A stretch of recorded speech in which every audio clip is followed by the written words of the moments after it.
اللهم صل وسلم على سيدنا محمد وعلى آل سيدنا محمد.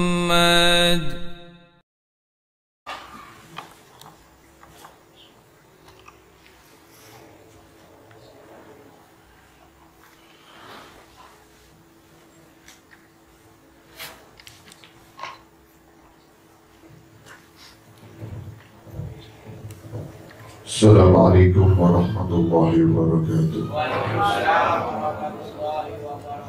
Alhamdulillah, wala hawla wala quwwata illa billah. Allahumma salli wa sallim ala sayyidina wa maulana Muhammad miftahi babi rahmatillah adada ma fi ilmillah salatan wa salaman daimaini bidawami mulkillah wa ala alihi wa sahbihi wa mawala amma ba'da. Al-Mukarram wal-Muhtaram Habib Mustafa al-Atas, Al-Mukarramun wal-Muhtaramun, Ma'asyiral Asadir wa ma'asyiral hadirin, para bapak, para remaja, khususnya Al-Akh Uthman, yang mudah-mudahan senantiasa semuanya dirahmati Allah Subhanahu wa Ta'ala. Syukur alhamdulillah, pada malam hari ini Allah Subhanahu wa Ta'ala mengumpulkan kita semua dalam perkumpulan yang mulia, bersama-sama kita membaca di dalamnya hadrah basaudan. Mudah-mudahan berkat bacaan hadrah basaudan ini kita mendapatkan barakah dari aslafun as-solihun, barakah dari aulia, barakah dari para ulama, sehingga kita mendapatkan keselamatan dunia akhirat. Ma'asyiral hadirin rahimakumullah, membaca kitab Syarah Ainiyah sampai pada qaul Imam Haddad. Qala al-muallif rahimahullahu ta'ala wa nafa'ana bihi wa bi'ilmihi fid dharain amin. Wa qala sayyiduna an-nadhim al-habib Abdullah bin Alwi bin Muhammad al-Haddad, yakfika mas'alati syuhuduka ma tara min syahidi fi wahdati wa majami'i. Yakfika, cukup bagi engkau, mas'alati, kalau ingin melihat masalahku atau kalau ingin bertanya kepadaku. Kata Imam Haddad, cukup. Kalau engkau ingin bertanya, cukup ma yadharu min ahwal ma tara syuhuduka ma tara, dari apa yang engkau saksikan, dari apa yang engkau lihat. Min syahidi, engkau menyaksikan aku seperti apa, fi wahdati, dalam kesendirianku, wa majami'i, dan dalam keadaan jami. Maksudnya begini, Imam Haddad mengatakan, kalau kau ingin bertanya tentang keadaanku, enggak usah tanya, cukup melihat saja bagaimana aku keadaannya, itu pasti dari situ engkau akan mendapatkan jawaban. Seperti orang, kita ingin tanya keadaannya seorang lagi senang apa lagi susah, itu kalau kita perhatikan ahwalnya, keadaannya, pasti kita akan tahu ini orang lagi senang, pasti kita akan tahu ini orang lagi susah. Wa zawahirul ahwali tughni dzal hijab, tughni dzal hijab wal fahmi an nutqil lisani dzai. Wa zawahirul ahwal, dan kata Imam Haddad, yang nampak dari keadaannya seseorang, yang nampak dari keadaannya seseorang, tughni dzal hijab wal fahmi, akan mencukupkan orang yang mempunyai akal dan kefahaman. Mencukupkan dari apa? An-nutqil lisani dzai, dari ucapannya lesan yang mendalam. Orang kalau akalnya cerdas, orang kalau perasaannya tajam, tahu ini temannya lagi susah, nggak perlu temannya ngomong, sudah tahu. Orang kalau akalnya cerdas, orang kalau perasaannya tajam, tahu kalau temannya lagi membutuhkan pertolongan, tanpa harus ngomong. tanpa harus. Itu kalau orang yang cerdas, orang yang pemahamannya kuat, perasaannya kuat, kata Imam.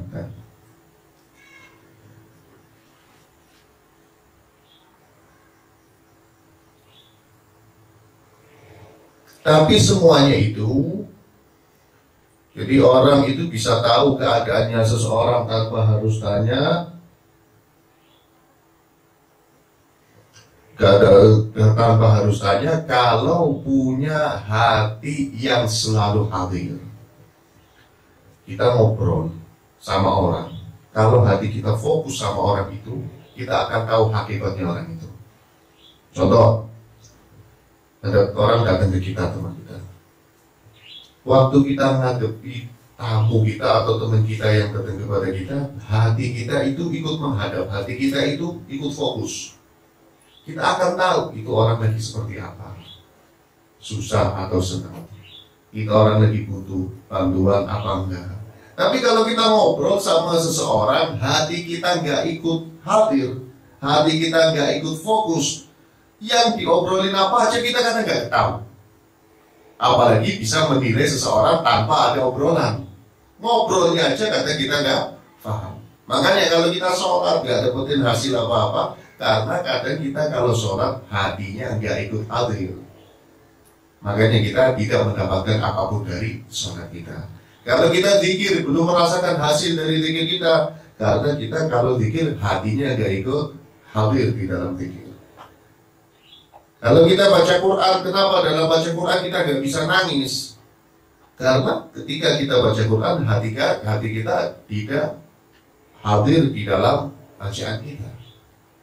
Begitu juga, kenapa kita nggak peka dengan kehidupan seseorang? Karena kita hatinya kurang nyambung dengan orang itu, kurang fokus dengan orang itu. Akan kita, perasaan kita kurang tajam. Para ulama itu ada tamu datang bisa langsung kasyaf. Bisa langsung tahu, oh ini tamu lagi butuh, oh ini tamu lagi senang, oh ini tamu lagi ini. Kenapa? Karena ketajaman akal, ketajaman perasaan, dan ketajaman hatinya.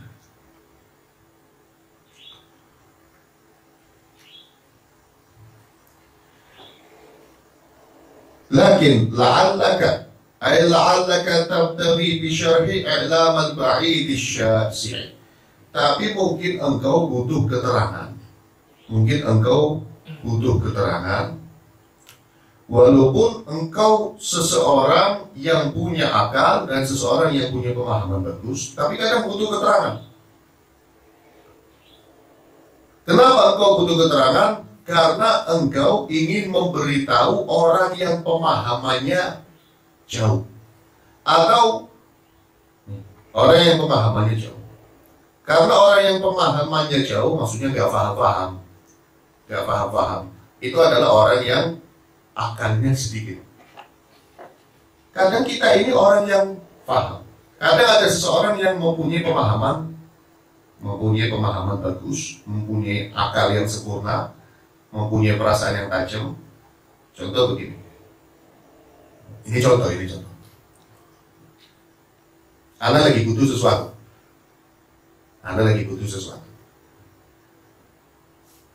Usman paham, Anda lagi butuh sesuatu.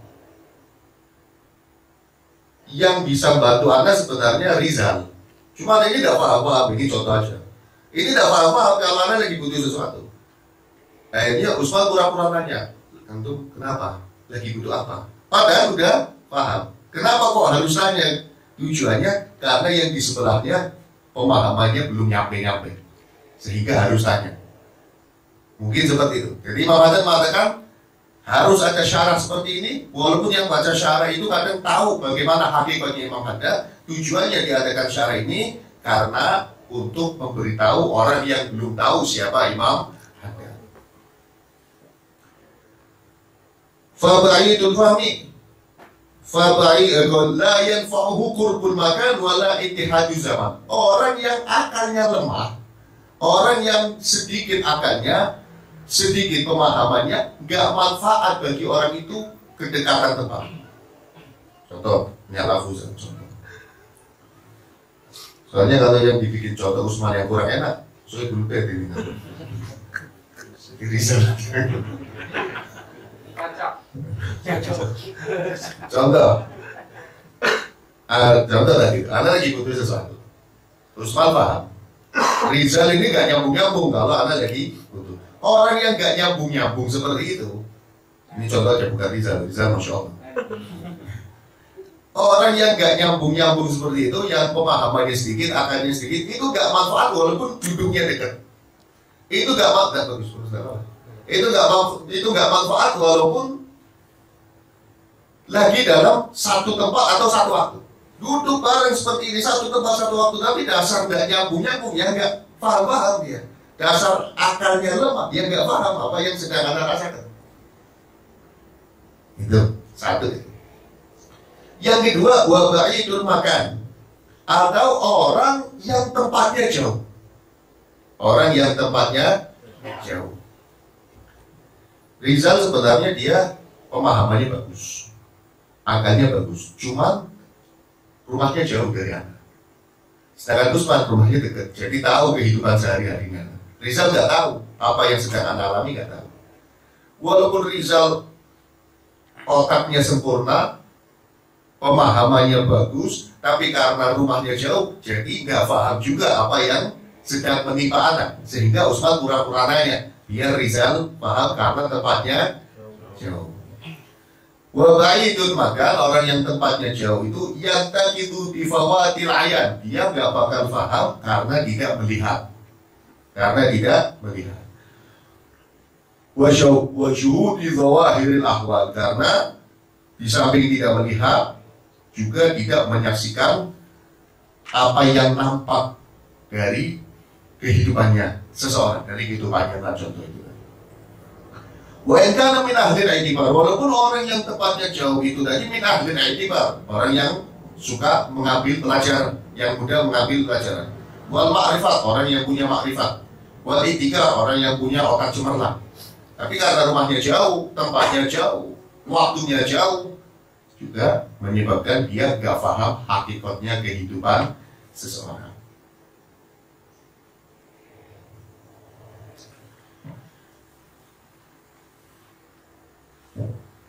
Pertama, orang yang gak paham itu yang otaknya lemah, pemahamannya lemah. Yang kedua, yang tempatnya jauh. Atau orang yang gak paham itu yang hatinya tertutup dari mahabbah. Orang yang gak paham itu yang hatinya tertutup dari mahabbah. Seperti zamannya Imam Haddad, zaman kehidupan beliau adalah seorang qutbil irsyad, qutbil ghaus, seorang kutub yang bisa memberikan pertolongan. Tapi tetangga-tetangganya itu gak tahu kalau Imam Haddad ini adalah seorang wali besar. Sehingga waktu itu yang dekat dengan Imam Haddad hanya 9 atau 10 orang mungkin yang tahu siapa itu Al-Imam Al-Habib Abdullah bin Abdul Haddad. Dan memang dikatakan dalam sebuah kaidah, awwalu man yuhramu min barakatil alim ahluhu wa jiranu. Orang pertama yang tercegah dari barokahnya orang alim, orang pertama yang tercegah dari barokahnya orang alim, siapa? Ahluhu, keluarganya. Yang kedua, wajironu, dan tetangga-tetangganya. Coba perhatikan, orang alim itu biasanya yang ngaji yang jauh-jauh, yang ngaji yang jauh-jauh, yang tetangga-tetangganya kan biasa. Tapi yang jauh-jauh kelihatan harum dari jauh. Kenapa? Sebab bagaimanapun orang alim, bagaimanapun ketinggian derajatnya seseorang di sisi Allah, bagaimanapun ketinggian pangkat kewalian seseorang, pasti masih mempunyai sifat basyariah, sifat manusiawi. Contoh di dunia ngorok, mungkin dia wali, tapi karena ngorok keluarganya apa masa wali di dunia ngorok. Mungkin dia kalau makan banyak, masa wali makannya banyak. Mungkin dia gampang marah, masa wali suka marah-marah. Mungkin macam-macam. Mungkin dia terlalu banyak guyon di rumahnya, sehingga orang nggak tahu kalau dia adalah wali.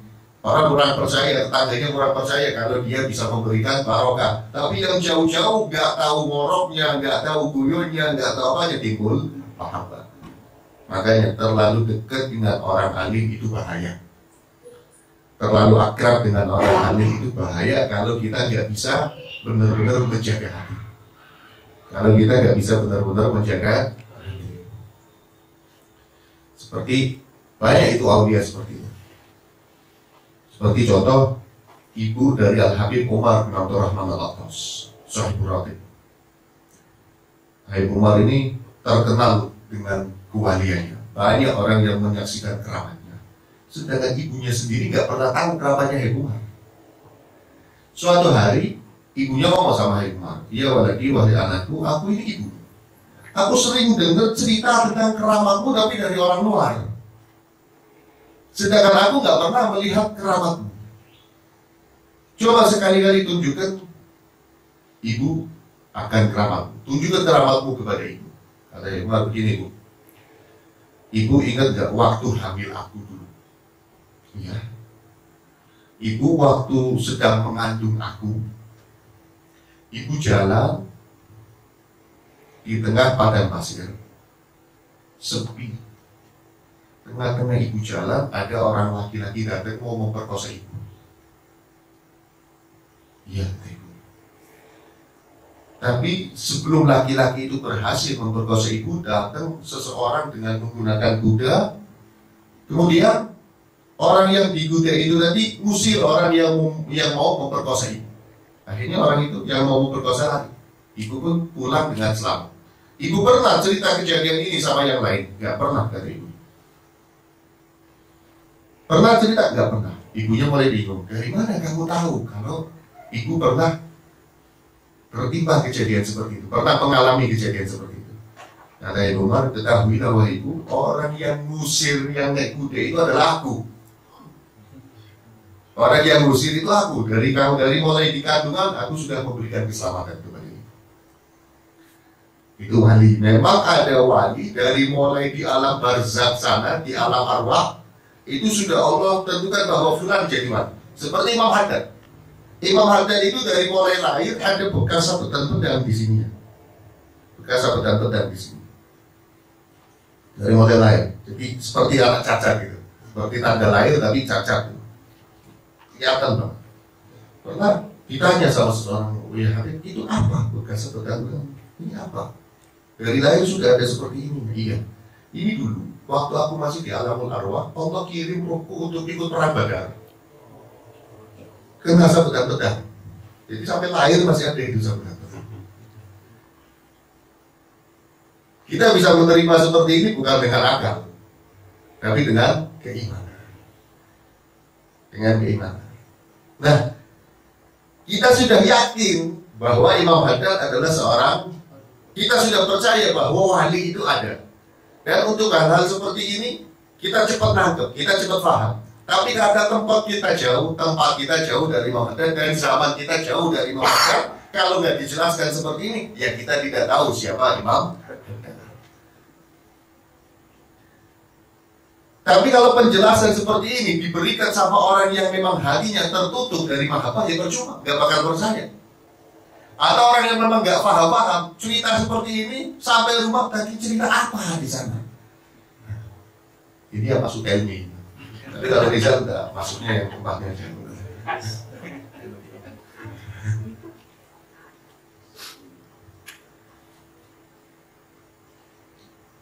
Dijelaskan seperti ini, satu, kalau memang orangnya nggak paham.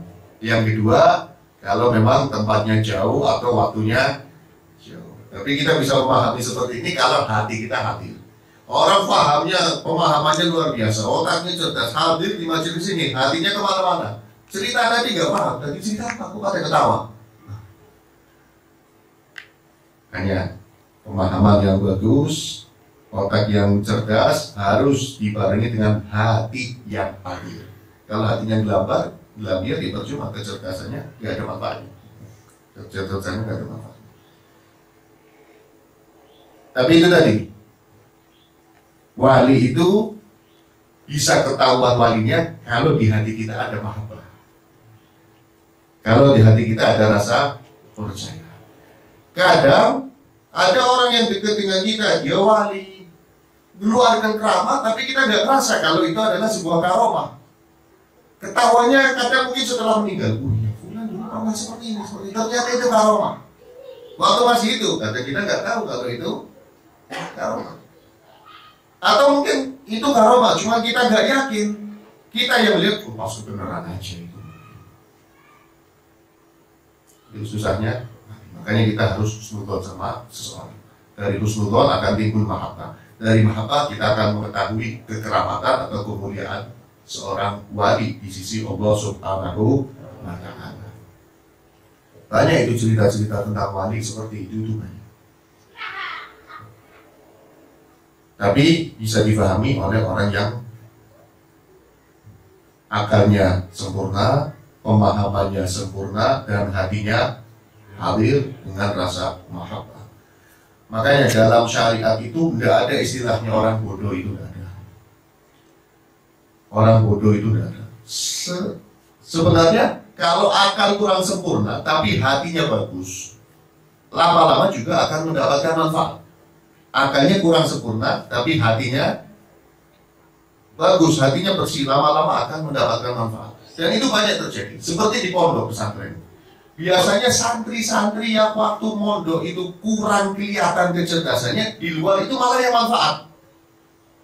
Di luar itu malah yang manfaat. Tapi santri yang waktu mondok itu kelihatan pintarnya, ranking terus, kebanyakan keluar kurang manfaat itu. Ya walaupun tidak semua, tapi kebanyakan. Saya pernah tanya sama seseorang, sama salah satu ustadz yang ada di pesantren, kenapa ustadz yang biasa-biasa ini setelah keluar malah Masya Allah manfaat ibunya, punya majelis besar, pengikutnya banyak, nyadarkan preman itu ini dan lain sebagainya. Ustadz ini mengatakan begini, sebab yang punya kecerdasan dan sering ranking itu biasanya hatinya dipenuhi dengan ujub. Hatinya dipenuhi dengan ujub.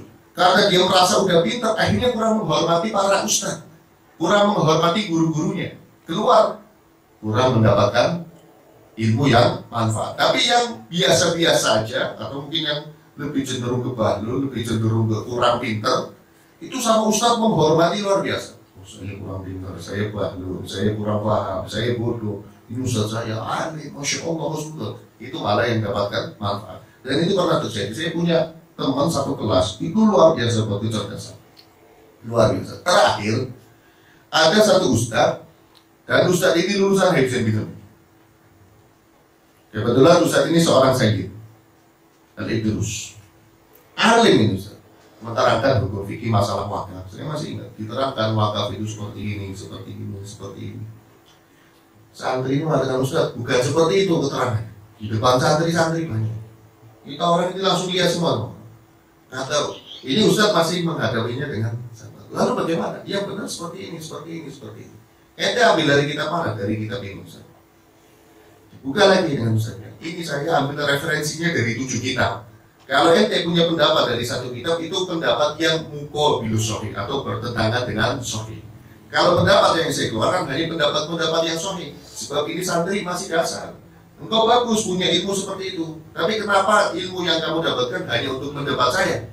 Sedangkan saya punya guru, jangan lihat apa yang saya sampaikan, kata ustaz saya. Tapi saya punya guru, Al-Habib Zain bin Jamil, yang dicap oleh Rasulullah adalah orang yang paling ahli fikih dalam zaman ini. Ilmu saya nyambung kepada beliau. Kalau engkau tidak terima dengan ilmu saya, berarti engkau juga tidak terima dengan ilmu yang diucapkan oleh guru saya. Tetap di debat, kata ustaz ini, mohon maaf, tolong jangan diteruskan, saya takut kamu kualat hidupnya. Tapi sekarang dia di kotanya saya dengar cuma jadi tukang beca. Pada pinternya luar biasa. Makanya kita sama masyarakat itu harus hati-hati. Dalam syariat itu nggak ada orang bodoh. Yang ada namanya mustarsyid. Al-Imam Al-Khalid pernah mengatakan, manusia itu ada 4. Manusia itu ada 4. Saya sering mengulang-ulang. Manusia itu ada 4. Pertama, rajulun yadri, wa yadri annahu yadri, fadzalika alimun, fattabi'u. Orang yang punya ilmu dan dia sadar kalau dirinya punya ilmu. Bukan sombong ya, tapi sadar. Kalau sombong itu bangga diri. Ini saya punya orang punya ilmu. Ini dia sadar, saya udah belajar. Saya berhasil mempelajari beberapa hukum. Saya berhasil memahami beberapa ayat. Saya berhasil memahami beberapa pendapat ulama. Dia sadar. Sehingga dia sampaikan apa yang berhasil dipelajarinya. Fadzalika alimun, itu namanya orang alim. Fattabi'uhu, ikuti itu orang. Orang seperti itu ikut. Yang kedua, rajulun yadri wa la yadri annahu yadri fadzalika naimun fa'aikidu. Ada orang yang belajar lama sama ulama, baik di pesantren ataupun ngaji-ngaji, dan berhasil memahami beberapa hukum, berhasil memahami beberapa tafsir, berhasil memahami ilmu yang wajib disampaikan. Tapi dia nggak sadar kalau dirinya itu pinter, minder. Lebih gampangnya dikatakan minder. Fadzalika naimun, itu orang tidur. Fa'aikidu, bangunkan itu orang. Sadarkan, Ustaz, antum ini punya ilmu. Antum mudah mondok. Antum bisa memahami hukum-hukum. Ayo sampaikan, ini orang lagi pada butuh. Tapi yang terjadi zaman ini kan enggak. Kalau ada lulusan pesantren baru mau muncul, malah baru kemarin baru muncul. Ini yang tua-tua ya ini nanti hilang sawahnya sama. Bukan seperti itu gitu kan. Kalau ada orang punya ilmu, dukung untuk menyampaikan ilmunya. Kalau bisa kasih fasilitas sekalian, biar menyampaikan ilmunya itu gampang, tidak susah. Yang ketiga, rajulun la yadri wa la yadri annahu la yadri fadzalika mustarsyidun. Yang ketiga adalah orang yang nggak punya ilmu, dan dia sadar kalau dirinya itu nggak punya ilmu. Itu orang bodoh apa bukan? Bukan. Dia itu namanya mustarsyid, orang yang sedang mencari pengetahuan.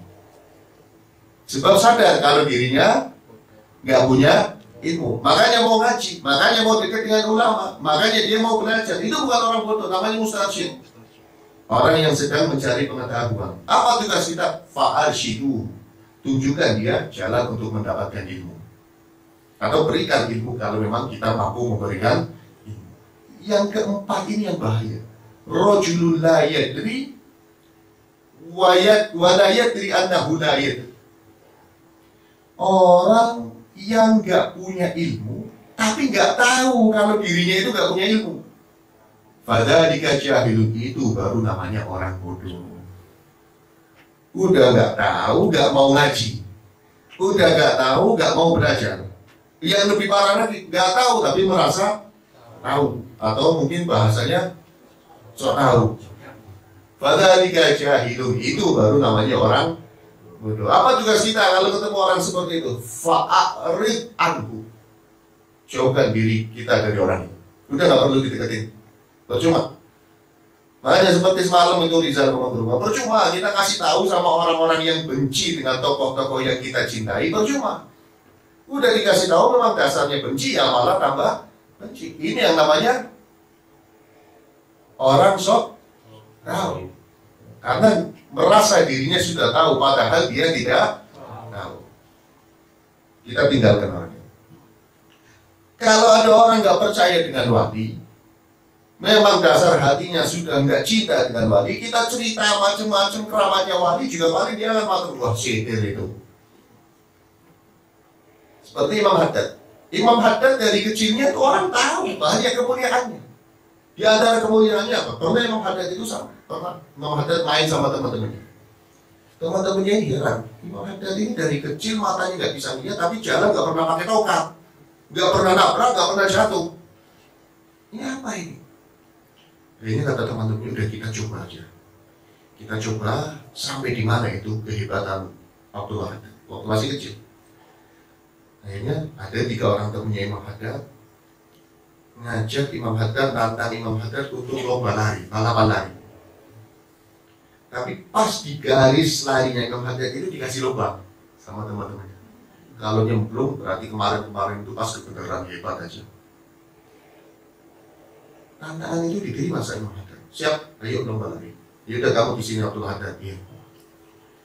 Lari Imam Haddad sama teman-temannya. Pas depan lubang Imam Haddad berhenti, loncat meneruskan larinya dari mulai kecilnya. Padahal matanya nggak lihat. Itu orang banyak menyaksikan. Tapi dasar waktu itu orang-orang kurang percaya sama Imam Haddad, ya nggak ada yang dekat Imam Haddad. Banyak yang menjauh. Bahkan yang Habib Umar ceritakan, Umar bin Habib pernah cerita dulu itu ada orang tua nyuruh anaknya untuk ngasah pisau. Nyuruh anaknya untuk ngasah pisau. Al-Haddad itu kan artinya pandai besi. Kenapa Imam Haddad dikatakan Al-Haddad? Pandai besi, sebab Imam Haddad bisa melunturkan hatinya orang-orang yang keras. Hatinya orang yang sedang keras, yang sedang kaku itu bisa dilunturkan oleh Imam Haddad dengan nasihat-nasihatnya, seperti pandai besi bisa melenturkan besi. Sehingga dikatakan Imam Haddad. Pernah ada orang tua nyuruh anaknya, ini bawa ke Haddad sana, suruh diasah pisaunya. Bukan ke pasar, datangnya ke rumahnya Imam Haddad. Anak kecil ini malah datangnya ke rumahnya Imam Haddad. Kata anak kecil, kata Imam Haddad, ada apa ini? Saya suruh orang tua saya datang ke engkau, mau apa? Ini tolong diasahkan pisau ini wahai Haddad. Oh iya, diterima pisau. Imam Haddad nyuruh salah satu muridnya ke pasar ini, bawa ke tukang besi biar diasah. Nanti katanya sore mau diambil sama anak kecil.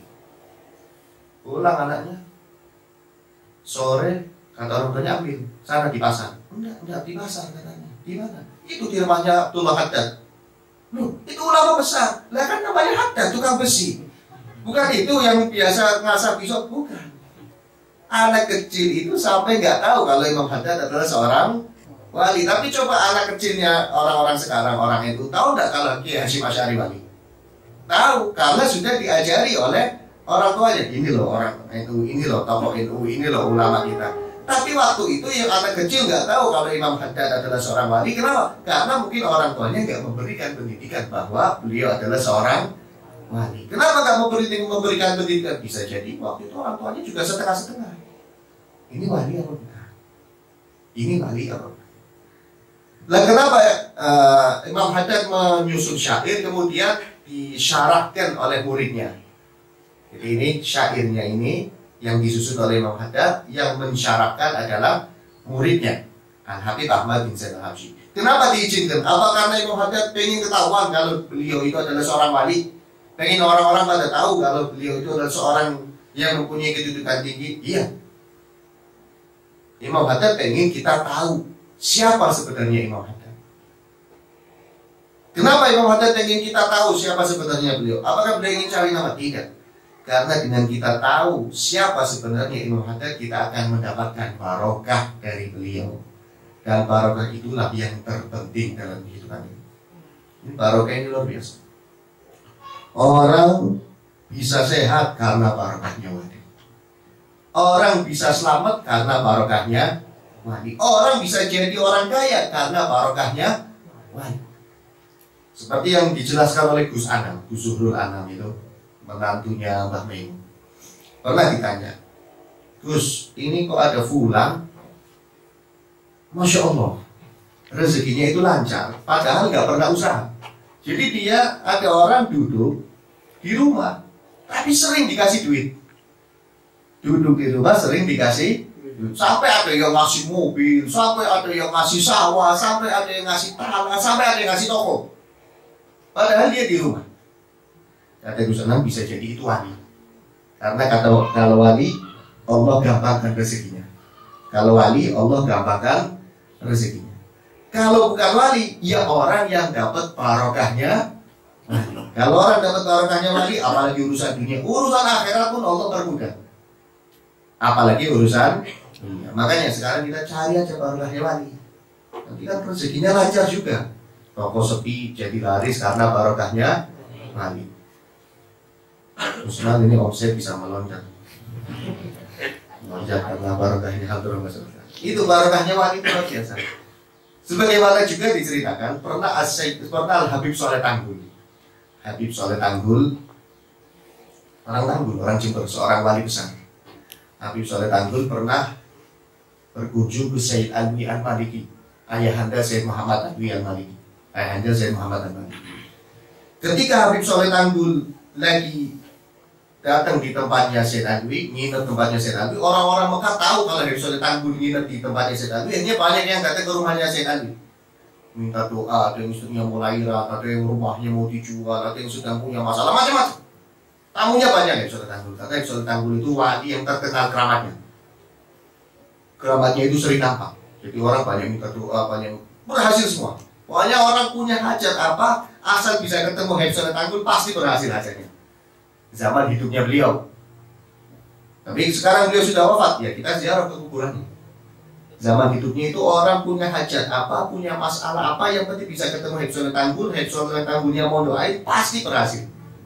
Nah, berita ini nyebar sampai orang-orang Mekah pun tahu akan kehebatan Habib Soleh Tanggul. Sehingga waktu Habib Soleh Tanggul berkunjung ke rumahnya Syed Alwi, rumahnya Syed Alwi itu dipenuhi tamu yang mau minta doa ke Habib Soleh Tanggul. Sampai pada hari terakhir Habib Soleh Tanggul mau pulang, besoknya mau pulang, malamnya Habib Soleh Tanggul didatangi sama Syed Alwi. Ya Habib, besok engkau mau pulang.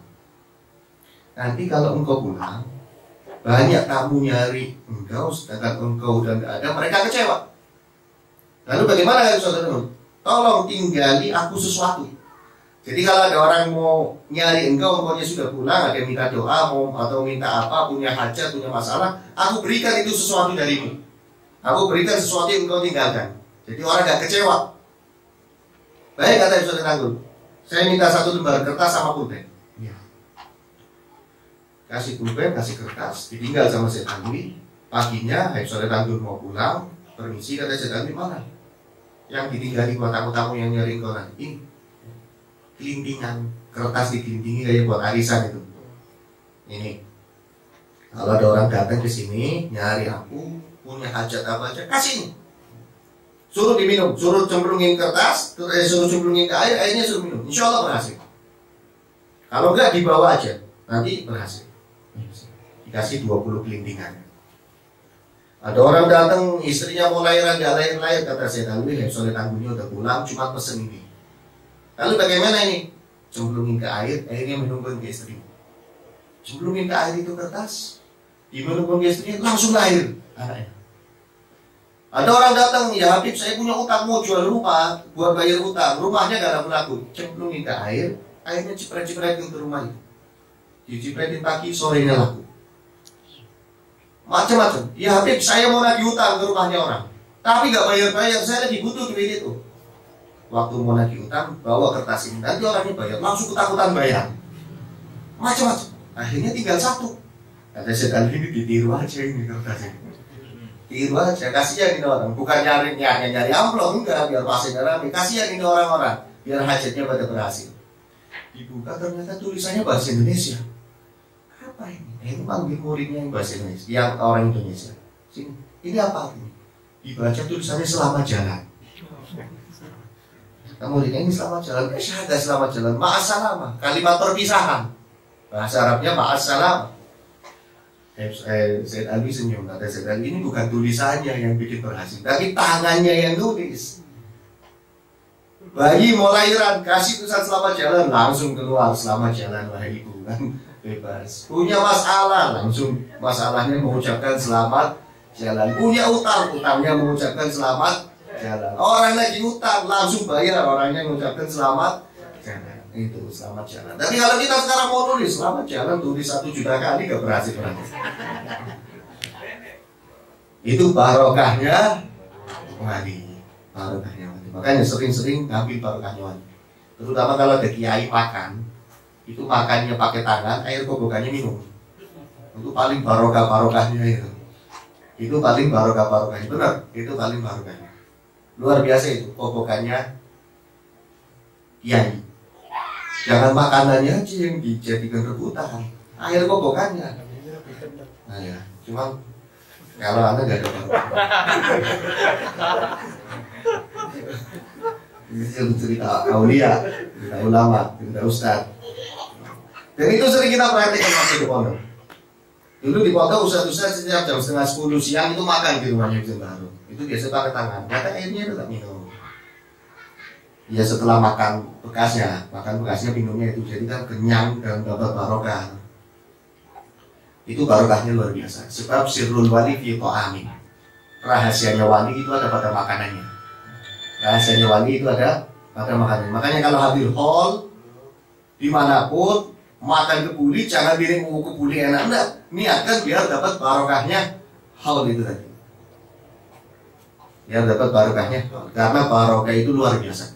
Itu tadi contohnya, selama jalan aja masalah jadi beres semua karena di situ ada Wa ma dzikra fatahsulu li kulli man lahu qalbun aw alqa sam'a wa huwa syahid wallahu a'lam bissawab. Ya Rabbana tarafna bi annana tarafna أشرفنا على الذي أشرفنا فتب علينا توبة تغسل كل أوبة واستر لنا العورات وأمن الرعاة واغفر لوالدينا ربي ومولدينا والأهل والإخوان وسائر الخلان وكل ذي محبة أو جيرة أو صحبة والمسلمين أجمعين ربي اسمع فضلا وجودا منا لا باكتساب منا بالمصطفى رسولي نحظى بكل سولي بالمصطفى رسولي نحظى بكل سولي بالمصطفى رسولي نحظى بكل سولي صلى وسلم ربي عليه عد الحبيب وعليه وصحبه عدد الرسل صحبه والحمد لله في البدء والتناهي والحمد لله في البدء والتناهي. Ini pertemuan kita yang terakhir sebelum Ramadan. Saya secara pribadi mohon maaf barangkali ada perkataan atau perilaku yang kurang berkenan di hati antum semua. Jika kita memasuki Ramadan dalam keadaan bersih, saling memaafkan dan perbanyak istighfar di hari-hari ini biar dosa-dosa kita masuk Ramadan sudah dibersihkan oleh Allah Subhanahu wa taala. Bila taufiq wal hidayah wa ridwan inayah wal afu minkum. Assalamualaikum warahmatullahi wabarakatuh.